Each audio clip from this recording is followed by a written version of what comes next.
Boom, what is up, guys? Welcome back.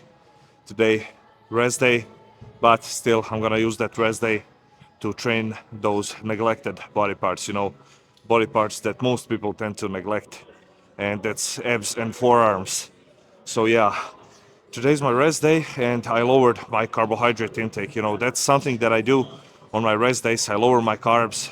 So, because I'm really pushing high food every single day that I'm training, and then on those rest days, I lower my carbs a little bit, and that helps me keep my appetite, on those rest days so I can eat all the food that I need. And, I don't feel like that I need that many carbohydrates when I'm not training, because when you're training, you use your glycogen and that's your carbs. When you eat carbohydrates, they turn into glycogen. I mean, they're stored as glycogen in your muscles. And when you're training, you deplete that glycogen. So, yeah, on my rest days, I don't eat many carbohydrates. I lower them and because it helps me with my appetite, like I already said. But on my rest days, I tend to do my refeed meals, like a clean cheat meal that's some protein banana bread or something with oats, protein cakes or something. Or I do like a regular cheat meal, McDonald's or some fast food pizza, whatever, ice cream. So I tend to do that on my rest days. Throughout the whole day, I'm eating lower carbs, but then my last meal, I tend to, eat like a higher calorie meal. So next day when I wake up, I don't feel tired. I don't feel full of energy and stuff like that. Because if I lower my carbs too much on my rest days, then the next day when I go to the gym and train, I can't.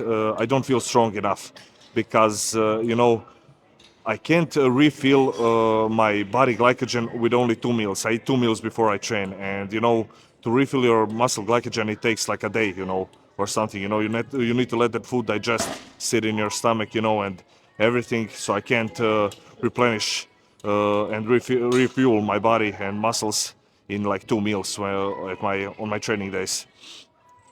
So yeah, that's my advice for you guys. Try lowering your carbs a bit on your rest days.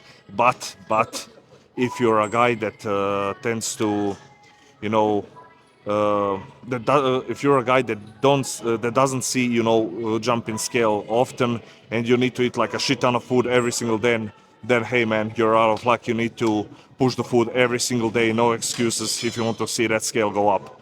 With this system, my scale is always going up, so I'm happy with that. I can continue with that.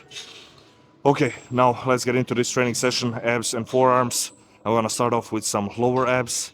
I always recommend that for you guys. Start off with your lower abs. Use all the energy on your lower abs because every single guy and girl has underdeveloped lower abs in comparison to their upper abs.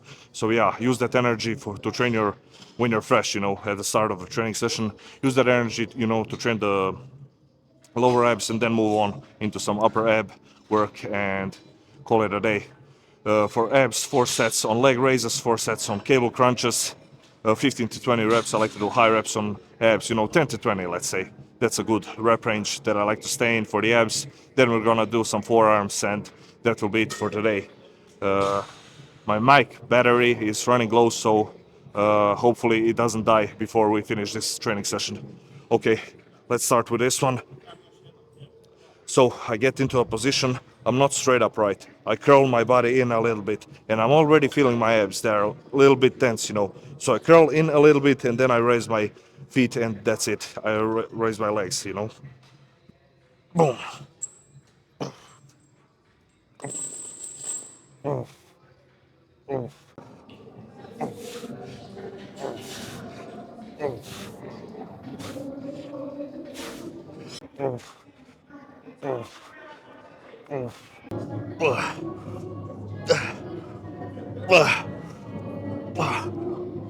Okay. Whew. Okay. Let's go do some cable crunches now. Okay. Cable crunches, same thing, 4 sets, 10 to 20 reps. Load up some weight on the cable, and that is it. How you perform this movement is really simple. All you need to think about, guys, is curling your upper body. So just think about doing this. So this is the whole movement. You don't need to go with the cable. You don't need to do this shit. This is nothing, man. I'm not feeling my abs at all. But now, when I'm curling in, right here, I can feel my abs fully flexed. So yeah, try not to go up and down like a maniac, not doing anything. Try to, curl in, tense the abs, feel them getting flexed. And yeah, man, that is pretty much it. Okay, let's do it.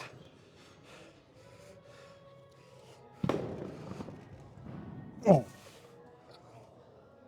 oh, oh, oh, oh, oh, oh, oh, oh,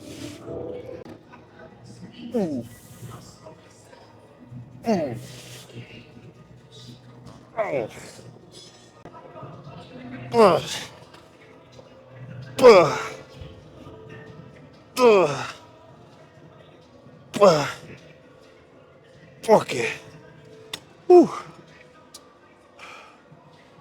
Okay, done with cable crunches. Uh, let's go do some forearms now. Okay, now it's time to do some forearms. I'm just gonna do these forearm curls, wrist curls, whatever it's called. And yeah, that will be it for the forearms, With this one, I'm gonna target this bottom part of my forearm. This upper part is still sore from yesterday's arm day because I did some hammer curls, and with hammer curls, you hit that upper part of your forearm. So I'm not gonna train my upper part of my forearm, just the bottom. With this one, 4 sets, 10 to 20 reps. And that's how I like to train my forearms, same as my abs and same as my calves, you could say, higher reps I like to do, 10 to 20 reps. Calves I also wanted to do today, but they are still sore from last leg day. So yeah, I'm just gonna have to skip them today, and that's it, man. So 4 sets here, and the rest day training session is done. Oh, oh, oh, oh, oh, oh, oh, oh.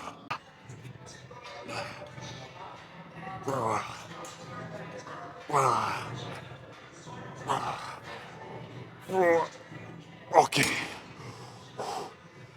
okay, that is it. 4 sets done. Whew. Boom, that is it. Active rest day, recovery day, training session is done. And that's one thing I wanted to talk about today, rest days, if you're not a genetic freak, guys like Ronnie Coleman, you can train 6, 7 days a week all out, crazy like a maniac.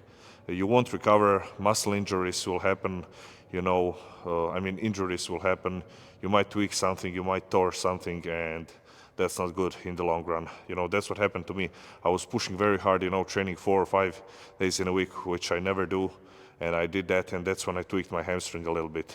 So yeah, that was my lesson.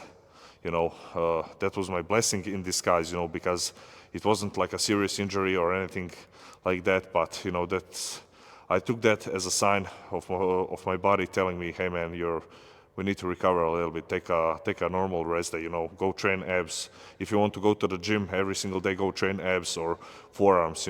That can be your rest day. But you can't go crazy all out, 100% heavy every single day. You can if you're a genetic freak. Let's take, for example, Ronnie Coleman. He trained 6 days a week, heavy, intense, all out, and he was one of the best to ever do it. Same thing with Jay Cutler. Jay, I think, trained like also 6 days a week, 2 times a day, something crazy like that. And he was also one of the best. But, we are all different. We have all different recovery capabilities. So you need to watch out for that. Here's another example when we're talking about recovery. Take, for example, Dorian Yates. He trained 4 days a week. 4 days a week, and he is 6-time Mr. Olympia champion. 6 years in a row, he was the best in the world, So yeah, that says something.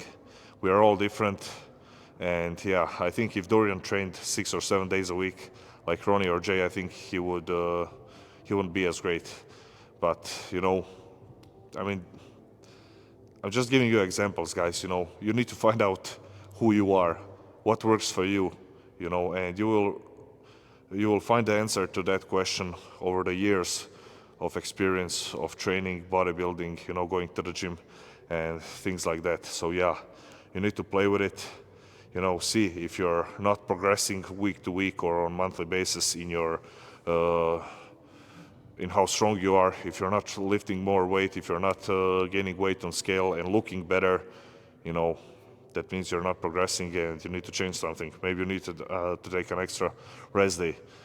So yeah, watch out for that. I learned my lesson. I need to take more rest days, like 2 rest days per week. I think is a sweet spot for me. 5 days on, 5 training sessions per week, 2 days off. I think that's my sweet spot. I could maybe do 6 days, but then like 2 workouts or even 3 should be some like light pump workouts. Let's say, arm day, I just pumping some arms, light, or pumping some hamstrings and quads with quad extensions and leg curls. But yeah, I think I will stick with like 5 sessions per week, 6 at the tops if I'm gonna do, maybe 6 if I'm gonna do some pump workouts, where I don't go crazy heavy and crazy intense. But I think 5 is a sweet spot. So yeah, man, that's the whole point of it. And yeah, what I talked about at the beginning of the video, rest day, food and stuff like that, that's also another thing that you need to look out for and find out what works for you. I can't eat low carbs. I can't drastically reduce my carbs on rest days because next day when I come to the gym, I'm weak. I need to have if I reduce my carbs, I need like a refeed meal at the end of the day. And over the years of training, I figured that out, and now I'm doing that. Every single time I take a rest day, I had like a little treat in a day at the end of the day. Like I already said, maybe it's like a big cheat meal like McDonald's or something. Maybe it's a healthy cheat meal like protein, oatmeal, banana bread, or some protein oatmeal cake. You get what I'm saying, protein pancakes, stuff like that. So yeah, man, that is it for today.